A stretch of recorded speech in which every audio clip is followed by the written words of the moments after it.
Amazing audience, we are live with Henry Galdamez. How are you doing, my friend? I'm doing well, thank you. Pleasure to meet you. Nice to meet you, sir. So tell me, which of your talents is responsible for us connecting at this specific time in history? Talents, I really don't know. Angel is a good friend of mine. He asked me, he thinks I'm interesting. I don't know why. Every time we have a conversation, he's always like, oh my God, you're so interesting, and I yet to see what he's seeing. But he's got a gift for seeing other things. I don't know. He is a visionary. Exactly. So, he's a friend. He asked me, so I'm here. Wonderful. So what do you do for a living? I work for Citrix. I work as a TRM. So basically, we just support organizations to deliver virtual technology. Oh, that's huge. Well, it might, but I mean, it's like I always said, that's what I do. That doesn't really define me. It's something that, I'm sorry guys if you see this, but technology is not my passion. I mean, and honestly, I'm still finding what it is. There's so many things that I like, but technology. What's one thing you like? I like talking to people, and I like teaching, actually. Almost everything that I know people that like when I guess the way that I present materials and things like that. I like to have fun doing it. Yeah, it has to be fun, right? Exactly. It has to be fun. You only learn something if you really want to do it and like it. So other than that, it's always going to be a chore. Yeah. You know, it's kind of like when we used to go to school. We had to go to school. It wasn't that we wanted and liked to go to school. So who did you learn that from? Who did you learn the ability to follow humbly from? I'm sorry, can you repeat the question? I'm sorry. Sure. Who did you learn how to follow humbly from? Because you're humbly following Angel as well. Who did you learn that from?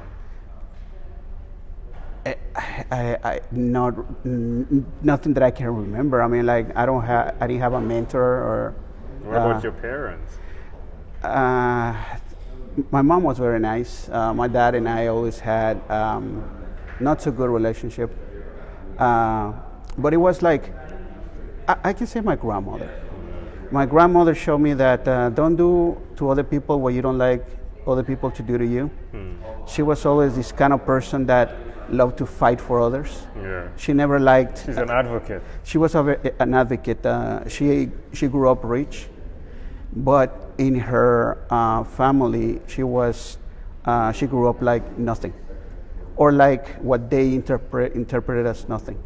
She grew up amongst the maids and things like that, and she was put in that situation so she could learn how to manage their house eventually, right?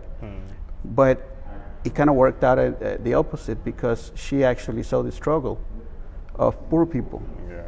And the funny thing, how life works, is like they lost everything. My grandmother lost everything, and she got into a position that they almost had to beg at one point. But because my grandmother knew so many people, in the lower end of the social scale, that actually helped her out, survive. She lost her husband.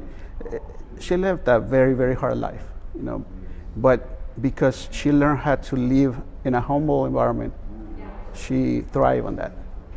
So maybe her conversations with her make me who I am, I guess. That's amazing, right? It's amazing how it connects, yeah? I'm fascinated by it every time. One of the things I say as well is, some people say, having money is wealth. But I think those connections, those social connections, are truly the things that make you wealthy. No, absolutely. And I guess that will answer your question that, how do I, end up being friends with Angel? Because I saw, he has a true desire to help, especially kids, right? Yes. And I've been jaded throughout my life, I'm the type of person that I would like to help, but I don't, because I've seen so many things that are, like you were saying, I mean, so many greed, so many people using these type of organizations or whatever, right, just to become rich. But in his case, it was something different. Yeah. It was something totally different, and I was intrigued. Intrigued just to see if this is actually real.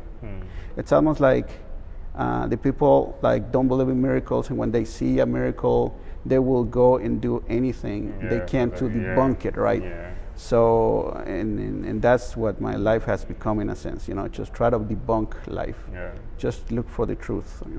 But I love that. I never thought about it like that, but I love that. Yeah, debunk the truth, debunk the myth. Debunk the myth. And, Yeah, and debunk the myth. I'm a firm believer that if you want to do something, you do it. There's no in-betweens. Some people might disagree, some people don't. But it's like people that said they are your friends, right? They're either your friends, and they will call you, they visit you, they're around, they want to be with you, or they don't. So there's nothing in the middle. It's like being a Facebook friends. Come on. It's like, really? I mean, please. That's amazing. Well, what's one other thing you've done consistently over the last 3 years?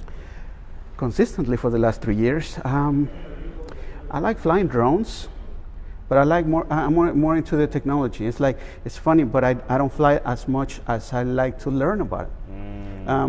It's like with motorcycles. I love motorcycles, but what I do more is just to learn about the technology, learn how they work, learn just every intricacy of what's a motorcycle. You have an engineering mind. I am an engineer. Here we go. I am an engineer. Yeah. So, and that's could be a good thing, could be a bad thing, because you see life as a project. You see life as being an engineering part of everything. Well, everything that's good can be bad. Yeah, it's like, I always debate with people that I don't believe that God is a doctor. I believe he's an engineer. Yeah. If you're a good engineer, you don't need to fix anything. And I don't think he was the one that created all these sicknesses. It's not a doctor. There's everything that needs to be cured, fixed, and everything is already there. And even funnier, because I don't believe in God, but I do believe in a creator, and I do believe in perfection. So having an engineer mentality sometimes can work against you, because everything has to make sense, and sometimes life doesn't make sense. That's intriguing. I love that. Let's switch gears for a moment. Let me invite you into my time machine that is surrounded with beautiful, warm blue Caribbean water. What is your earliest childhood memory? Just being around friends. Just running the streets, getting into trouble, don't knowing if we were going to get back in one piece. The freedom of childhood, I guess. How old do you think you were in that first memory? Maybe 5. Why do you think that memory is so clear? I think there was a purity in what we were doing, even if we were doing bad stuff. Bad stuff considered to other people, right? You get into mayhem. But as childs, Which at that time was like nothing, right? Yeah, it was like nothing. You could just be around at any time, and I thank my parents in that sense that they gave me so much freedom, which it's unheard of right now. But it allowed me to see the life as kids don't or can't, in these years. I mean, it's make me who I am right now. If we fast forward to when you were 12, what was your favorite song? I love baseball. I love baseball? Yes. Do you love baseball? I love baseball. I don't like to watch it, but I like to play it. I don't play it anymore, but if I could, I would. But at 12, I was always playing in the fields. I was good, even if I was short, but I was very, very good. My family was one of the first families in Guatemala, where I'm from, that introduced baseball. So I come from a line of baseball players. But I also love being a Boy Scout. So being out there, like comparing to like the blue ocean, I was in the mountains. Guatemala is not a jungle like a lot of people think. It's very hilly, a lot of mountains. So it's there's beautiful places, Have you ever been to Trinidad? No, but it's definitely on my bucket list. I love that, Yeah, let's get that bucket filled. Yeah, absolutely, absolutely. With some beach sand. Yeah, and trust me, my job right now is one of my I never really thought that I could put anything on my bucket list. Yeah. That's maybe one of them. I love it. Yes, yes. All right, well, we've arrived at our destination, but before we get off of this time machine, small declaration form. So it's yes or no, right? Sure. You ready for this? Yes. Have you chosen someone to pass on your skills to? Not yet. Are you married? Yes. Do you have children? No. Do you believe in God? In a creator, not a god. Do you have an inner circle of friends? Yes. Do you watch TV for more than 3 hours a day? No, I don't have to. How about 3 hours a week?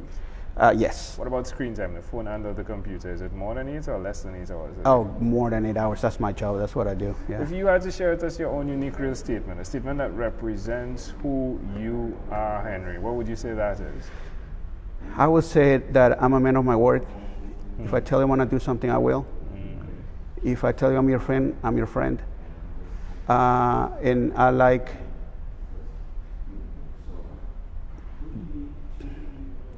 true people. I like people that mean what they say what they mean. I agree. Henry Galdamez, this was a great pleasure. Before you leave, is there anything else you'd like to say to our amazing audience? No, it was a pleasure to meet you and your lovely wife. Yeah, she is beautiful, yes, isn't she? Yeah. With all due respect. Yeah, you could say it. It's okay. Yeah, I love that. He said with all respect, man. That's amazing. Henry, thank you for being on what is inspired by 12-minute convos with Angel. No, thank you, and I wish you the best. Thank you, my friend. Did you have fun?